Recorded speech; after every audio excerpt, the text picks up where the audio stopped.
సరే వైఎస్ఆర్సీపీ పార్టీకి వెళ్ళిన తర్వాత కూడా కొంచెం ఆయన కొంచెం అటు ఇటు ఉన్నా కానీ కొంచెం దగ్గరగానే ఉన్నాడు. కానీ మొన్న ఐపాక్ టీం దగ్గరికి పాపం ఆయన రమ్మన్నారో లేకపోతే ఆయన బలంతాన్ని తీసుకెళ్లారో వెళ్ళి జగన్మోహన్ రెడ్డి గారు చెబుతూ ఉంటే ఆ గోడ లెంక, ఈ పోస్టర్ లెంక, ఆ లైట్ లెంక ఇట్లా చూసుకుంటూ ఉన్నాడు నీరసంగా, దిగాలుగా. పాపం జర్నీ చేసి వచ్చాడో లేకపోతే తెలియదు కానీ మొత్తం దిగాలుగా ఉన్నాడు. దాన్ని సోషల్ మీడియాలో ట్రోల్ చేశారు. ఏమని, బొత్స సత్యనారాయణ గారు వెనకమాల దిగులుతో ఉన్నాడు, జగన్మోహన్ రెడ్డి గారు చెబుతున్నా కానీ ఆయన నమ్మలేదు అని ట్రోల్ చేశారు. దాంతో మొత్తానికి ఏం జరిగిందేమో తెలియదు కానీ ఆయన పిలిచి ఆయనకి తర్వాత నుంచి ఎత్తుకోవడం మొదలుపెట్టాడు. వై నాట్ 175 175 175 175 175 175 175 అంటున్నాడు. లేదా ఒకటి రెండు తగ్గితే అంటున్నాడు. లేదా 9వ తారీఖు ప్రమాణ స్వీకారం అంటున్నాడు ఆయన. ఏంటి ఇవన్నీ అంటే ఆయనకి తప్పలా, అంటే ఆయనకి ఆ రకంగా ప్రజలు వచ్చినట్లుంది. ఇక అందుకని ఇక ఆయన పాపం ఇక నిలబడాల్సి వచ్చింది. సరే ఏం చేస్తాం పాపం. శ్రీనివాసరావు అండి, వైజాగ్ శ్రీనివాసరావు. ఓకే మురళి, ఆ పూల సంగతి ఏదో కనుక్కో. వైజాగ్ శ్రీనివాస్ గారు శ్రీనివాస్ సార్ ఏంటి ఇక్కడ ఫైనల్గా బంగాళాఖాతంలో ఆ ఫ్లోటింగ్ బ్రిడ్జి మీదే ఖాయమైనట్లుంది కదా ప్రమాణ స్వీకారం.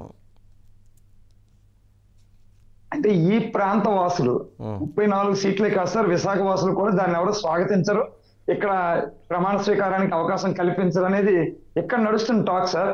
ఖచ్చితంగా కూటమికే పట్టం కడతారు. ఇకపోతే రాష్ట్ర వ్యాప్తంగా కూడా అదే టాక్ వినిపిస్తోంది. కాకపోతే మీరు చెప్పినట్టు కూడా ముభావంగా ఉండే బొత్స సత్యనారాయణ గారికి బహుశా ఏదైనా క్లాస్ ఇచ్చారా, మరేమన్నా జరిగిందా? ఒక రకంగా చెప్పాలంటే అతన్ని ఎవరినైతే అధినేత ఉన్నారో జగన్మోహన్ రెడ్డి, అతను ర్యాక్ చేస్తున్నారా ఇతను అని డౌట్ కూడా వస్తుంది సార్. 175 అన్నం మీడియా ముందుకు వచ్చి, లేదంటే జగన్ ప్రమాణ స్వీకారం చేసేస్తున్నారంటే ఆయన అంటే ఒక చిన్న స్ట్రైట్ గా ర్యాగింగ్ అని చేస్తున్నారా అనే అనుమానం కూడా ఆ మీడియా మిత్రులు కడిగిన పరిస్థితి. కారణం ఏంటంటే 1-2 సీట్లు పోవడం అనేది అది అభూత కల్పన.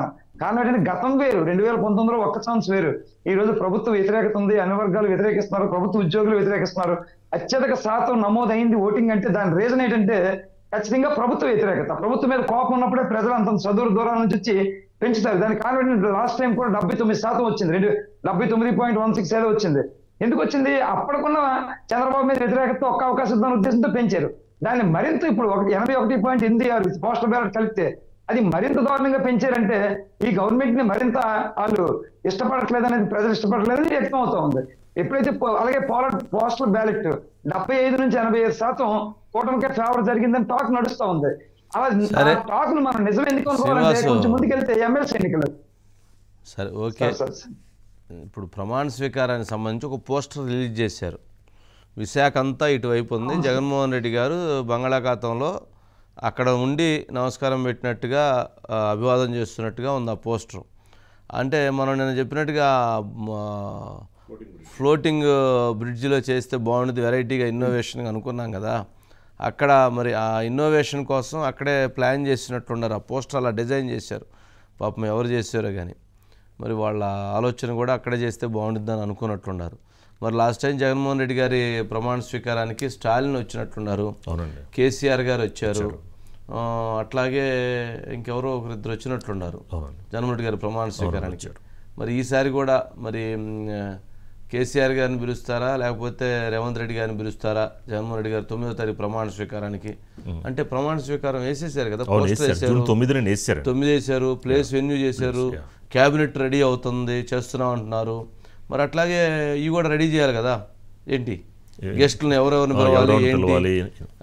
పిలవాలి ఏంటి అనేది రెడీ చేయాలి కదా. రెడీ చేస్తే కదా వాళ్ళందరినీ పిలిచేది. పొరుగు రాష్ట్రాల ముఖ్యమంత్రులను ఇప్పుడే ఇన్విటేషన్ పంపించేస్తే అయిపోయింది. 4వ తారీఖు గెలుస్తున్నాము, 9వ తారీఖు మీరందరూ కూడా మా ప్రమాణ స్వీకారానికి రావాలని ఇప్పుడే కార్డులు ఇన్విటేషన్ కూడా పంపిస్తే పోయింది. వాళ్ళు కూడా షెడ్యూల్ ఫిక్స్ చేసుకోవాలి కదండి, మరి రావడానికి ఫిక్స్ చేసుకోవాలి కదా.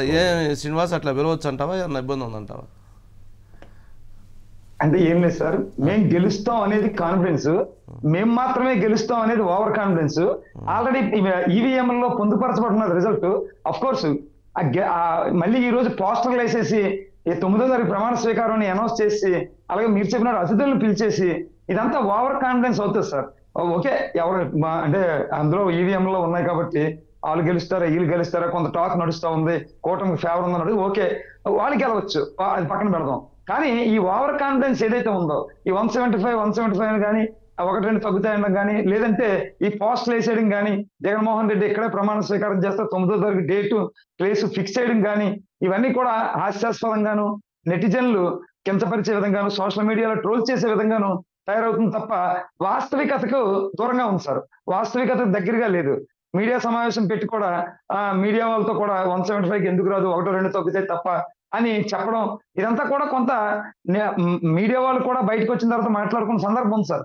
అంటే అంత సెటైరికల్ గానో, అంత సోషల్ మీడియాలో ట్రోల్ అయ్యే విధంగానో ఆ స్థాయి నాయకులు, ఆ స్థాయిలో 9వ తారీఖు క్యాబినెట్ మినిస్టర్ శ్రీనివాస్ 9వ తారీఖు మధ్యాహ్నం అనుకుంటాను భోజనాలు పెడతారా?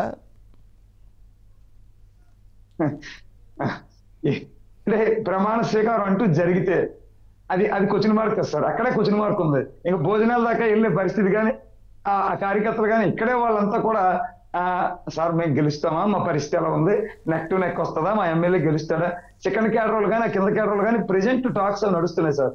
విశాఖపట్నం అర్బన్ గురించి నేను చెప్తా ఉన్నాను. ఇంకా మరి మిగతా విషయాలు చూసుకుంటే అటు రాయలసీమ కానీ, గుంటూరు కానీ, కృష్ణా కానీ అంతా మీకు తెలిసిందే. ఈ రకంగా చూసుకున్నప్పుడు భోజనాల దాకా ఎలాగెళ్తారు సార్? భోజనాల దాకా ఎలా అనేది కొంచెం టఫ్ జాబ్.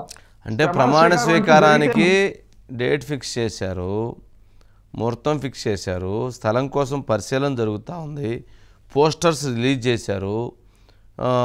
ఇక్కడ మీ దగ్గర స్టేడియం ఉంది కదా, ఇప్పుడెవరో ఒక మిత్రుడు పెట్టాడు, స్టేడియంలో పెడుతున్నారండి జగన్ అనే నేను అని, ఆ స్టేడియంలో పెడుతున్నారు ప్రమాణ స్వీకారానికని. ఆ రోజు నాకు గుర్తున్నది ఏంటంటే, జగన్మోహన్ రెడ్డి గారు 2019లో ప్రమాణ స్వీకారం చేసినప్పుడు అవినీతి రహిత పరిపాలన అందించడం అనేటువంటిది నా ధ్యేయం. అవినీతి ఎక్కడ ఉన్నా సరే కోకట వేళ్లతో పీకించి పడేస్తాను, ఎక్కడైనా అవినీతి ఉంటే నాకు ఒక ఫోన్ కాల్ చేయండి, వాళ్ళందరి సంగతి తెలుస్తాను అని ఆయన ఆ రోజు ప్రమాణ స్వీకారం సందర్భంగా ఆ మాట చెప్పారు. కానీ 5 సంవత్సరాల పాటు నిర్విరామంగా, దిగ్విజయంగా, అరాచకవాదంగా, అన్యాయంగా, అక్రమంగా, దారుణంగా అవినీతి జరిగింది. మరి అలాంటిది మరలా ఇప్పుడు జగన్ అనే నేను మళ్ళీ అవినీతి రహిత పరిపాలన అందిస్తానంటారా, లేక ఇంకేదైనా చెబుతారా, లేక అసలు ఈ ప్రమాణ స్వీకార కార్యక్రమానికి గతంలో చెప్పినటువంటిది జరగలేదు కాబట్టి జనం ఈసారి జగన్మోహన్ రెడ్డి గారిని మీరు ఆగండి, ఇప్పటికి కూటమిని చూసుకుంటాంలేండి అని చెప్పని కూటమికి పట్టం కట్టారా అనేది చూడాలి.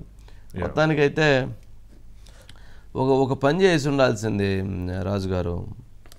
ఏంటంటే ఇప్పుడు ఐప్యాక్ వాళ్ళు నిన్న మనం ఒక వీడియో ప్లే చేసాం, నిన్నగా మొన్న ఆయనతోటి ఫోటోలు దిగినటువంటి వాళ్ళల్లో వెనకాల ఉన్న గర్ల్స్ ఎక్కడైతే జగన్మోహన్ రెడ్డి గారి మీటింగ్ల దగ్గరికి వెళ్ళి, సిద్ధం సభల దగ్గరికి వెళ్ళి వాళ్ళు ఏదో క్యాజువల్గా నడుచుకుంటూ వెళ్తున్నట్టుగా వీళ్ళు ఏమన్నా లోగో పెట్టడం, వాళ్ళు అసలు జగన్ మామయ్య, అసలు సూపర్ మామయ్య, నువ్వు అసలు అద్భుతం మామయ్య అని వాళ్ళు మామూలుగా కథ రచయిత ఇవన్నీ చెప్పటం, ఆ స్క్రిప్ట్ని కరెక్ట్గా డెలివరీ చేయడం న్యాచురల్గా మళ్ళీ అది చేసేసి వీడియోలు పెట్టి చేశారు. అదేమన్నా నిన్న రెడ్ హ్యాండెడ్గా ఈ సోషల్ మీడియాలో మామూలుగా ఉన్నారా, చాలా స్పీడ్గా ఉన్నారు, ఎమ్మటి అలర్ట్ అయ్యి దాన్ని పెట్టడం, దాన్ని ట్రోల్ చేయడం అంతా జరిగింది. మరి అలాగే ఇప్పుడు కూడా బయట పబ్లిక్లో మామూలుగా వెళ్తున్నట్టుగా ఈసారి జగన్మోహన్ రెడ్డి గారికి 170 రాబోతున్నాను. ఈ ఐప్యాక్ టీం పాపం శాలరీ తీసుకున్నారు కదా, ఈ 2 రోజులు కాస్త ఏదైనా అట్లాంటిది ఏదైనా చేస్తే కొంచెం ఆ పాజిటివ్నెస్ వచ్చేది. వాళ్ళు అలా చేయకుండా వాళ్ళు అలా దాన్ని పక్కన పెట్టడం అనేటువంటిది బాగలేదు. కొంచెం దానికి ఆ విధంగా సపోర్ట్ చేసినట్లయితే కొంచెం బలంగా ఉండేదేమో, మరి చూడాల్సింది.